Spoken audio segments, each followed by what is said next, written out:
Hello， 大家好。上次我们说买上面放牛爷爷的米，他说，卖米不卖，卖果子。卖果子的话，老妈说不划算。一开始我们呢没有了解市场的时候，还以为他200斤果子能打出100斤，后来听说只能打出几十斤，我们就没有要那么多，说要1袋。结果后面大家都知道发生那样的事情，我们就不要了。不要了以后，现在我们就在下面。爷爷家打他们的新米，他们的新米也是卖3块钱一斤，就是给你打好，有多少斤就算多少斤。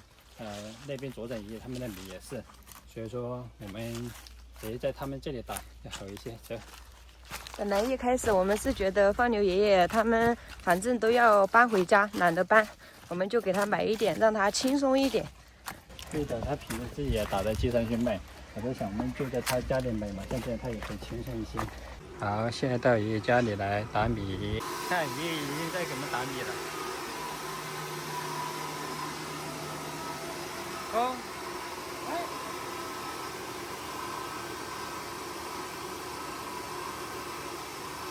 这是爷爷家的米，大家看，粒粒薄的。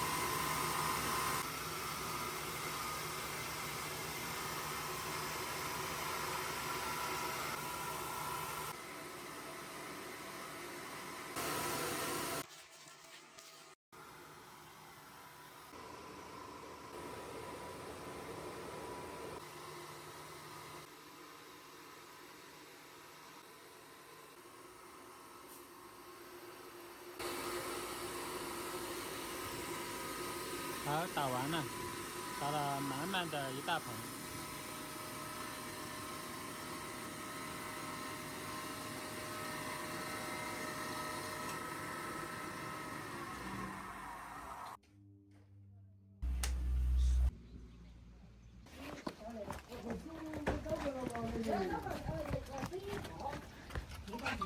哦，爷爷已经把米给拧好了，我们把它装袋。我们打这么多，估计有20-30斤吧。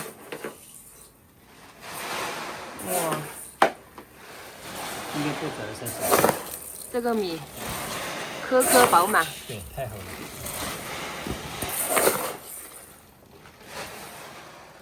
热气腾腾的新米，新米它的味道都不一样。原来就是没有米的来呀，超市买一个香，不香。煮米汤都煮不起来。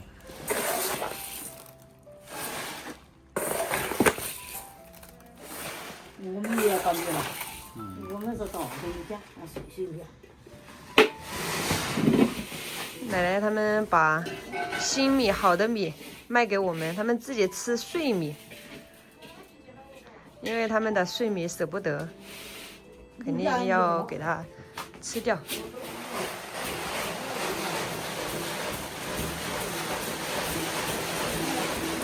哇，这个米看起来就比较好吃，新米和旧米还是能分辨的。那会看好。有了看嘛，看一下，38、39斤，算39。38.7啊。39斤。对。我们待会帮你拿钱来哈。不，有了。有了。你们是辛苦重量。有了。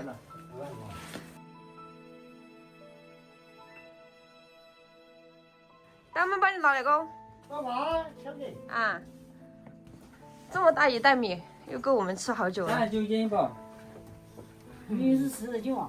好，40斤就40斤，就算40斤。280。我们今天晚上又可以吃香喷喷的米汤饭。你俩在干嘛？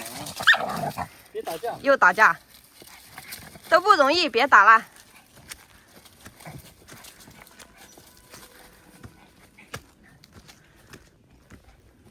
走了。哇，今天阳光明媚，天气太好了。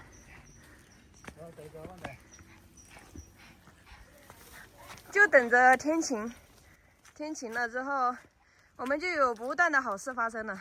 对，马上就修路了。主要的好事就是可以硬化这条路。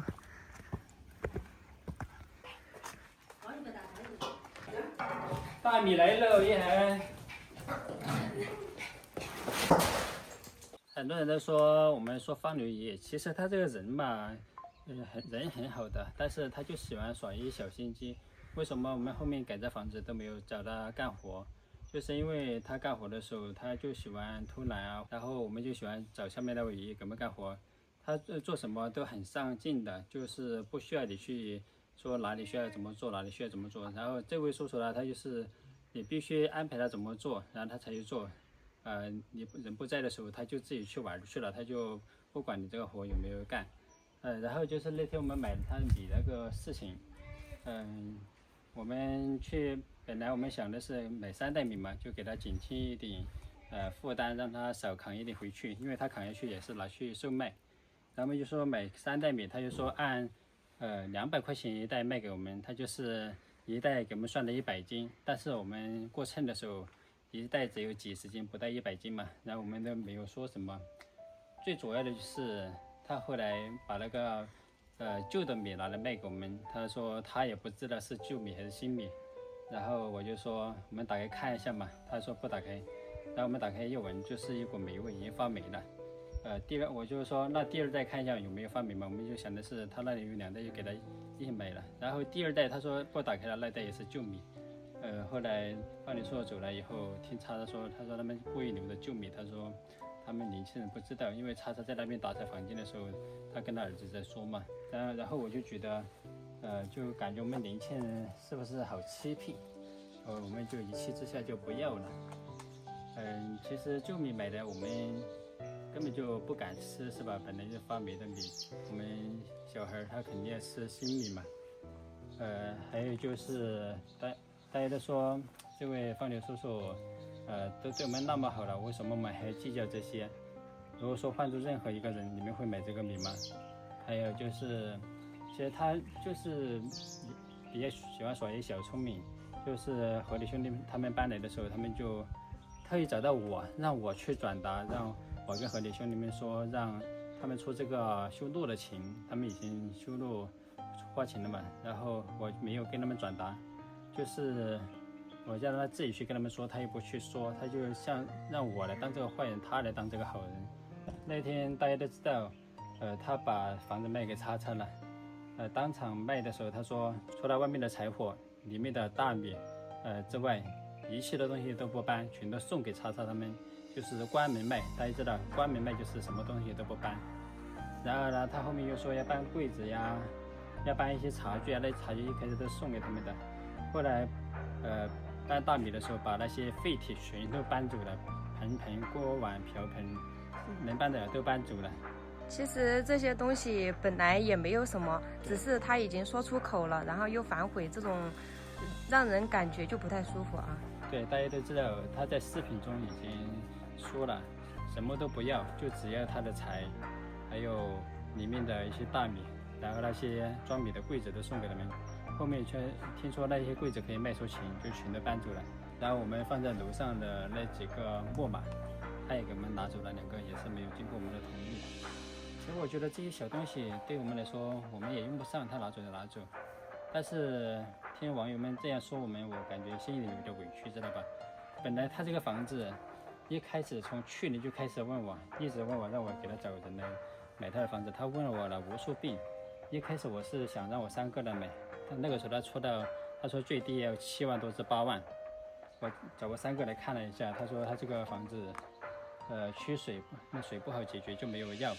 我又跟他说，你这个房子如果真的想卖的话，那就7万多肯定是卖不出去，最多也就5万多块钱至6万块钱，他才松了口，他说，那你如果说有人出6万就给他卖掉。一开始他说6万可以卖嘛，我也是。知道了这个底价后，我才跟叉叉说，我说他这个房子如果说6万块你要不要买？因为叉叉一开始最多出5万嘛，然后谈了很久，他都不松口，6万0800块钱的价格卖给了叉叉。本来一开始说的是6万块钱，然后当天就付钱的时候他说要6万2，那他说最多加800块钱，然后就6万点800卖的。然后我们再用心的去给他找买家买他这个房子，稻谷2袋稻谷只能打出几十斤，所以说买稻谷是很不划算的。我们都说既然问了，我们就给他买下来。但是呢，后面也发生这样的事情，我们也不说了。所以说懂的朋友都懂。